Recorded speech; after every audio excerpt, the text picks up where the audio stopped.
dalam bahasa Inggris. To be dalam bahasa Inggris memiliki berbagai macam jenis seperti is, am, dan are.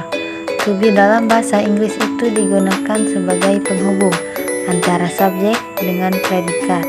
Namun, bukan berarti kita bisa asal menghubungkannya saja ya. Tentang to be, seperti apa yang harus digunakan sesuai dengan subjek suatu kalimat.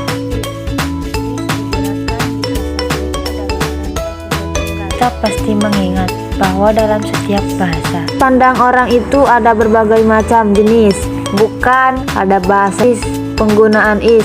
Ini hanya dapat terpakai untuk orang ketiga tunggal seperti misalnya he, dia laki-laki, she, dia perempuan, dan it, kata benda. Di bahasa Inggris, and ini hanya bisa digunakan untuk subjek yang mengacu pada orang pertama tunggal, yang mana hanya ada satu saja, yaitu adalah saya.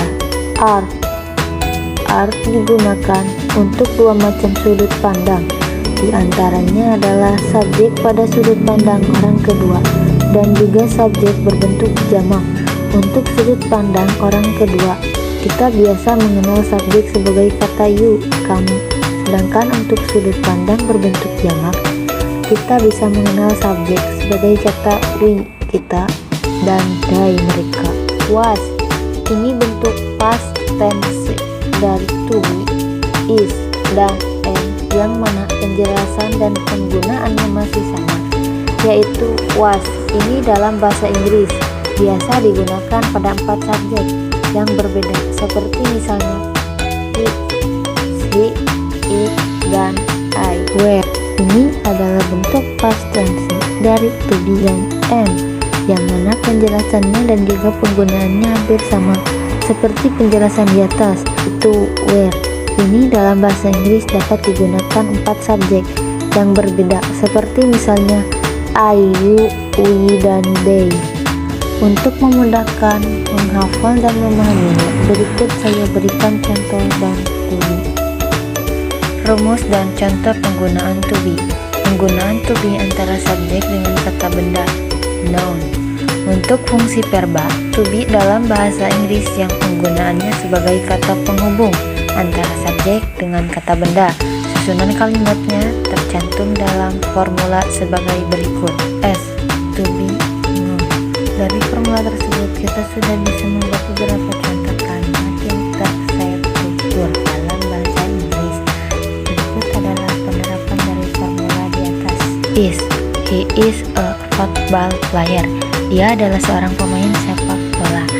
She is an artist. Dia adalah seorang arsitek.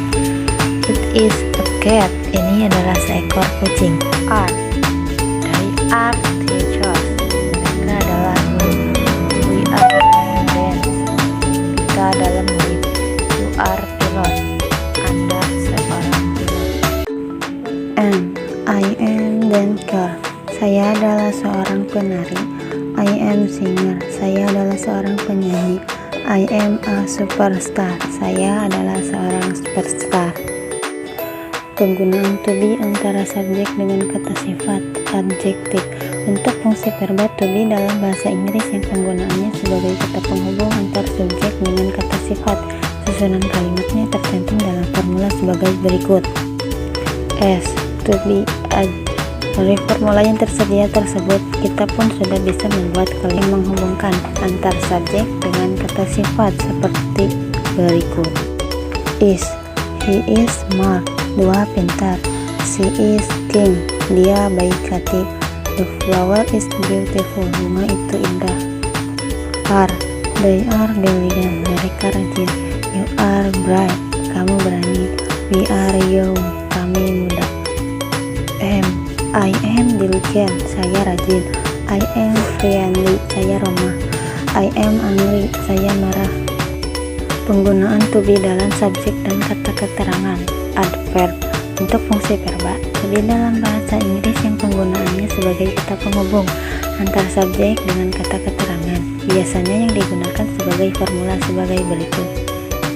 S, to be, keterangan waktu atau tempat. Dari formula yang sudah tersedia tersebut, kita pun sudah bisa membuat kalimat yang menghubungkan Hubungkan antar subjek dengan kata ketenangan waktu maupun tempat sebagai berikut. Is, she is at the park, dia berada di taman. He is at the hospital, dia berada di rumah sakit. He is at the office, dia berada di kantor. The dinner is at 7 p.m. Makan malam pada pukul 7 malam. Are, we are at a restaurant, kami berada di sebuah restoran. They are at school, mereka di sekolah. You are at my house, kamu di rumahku. I am a hotel, saya sedang di sebuah hotel. I am the class, saya di dalam kelas. I am the canteen, saya di dalam kantin.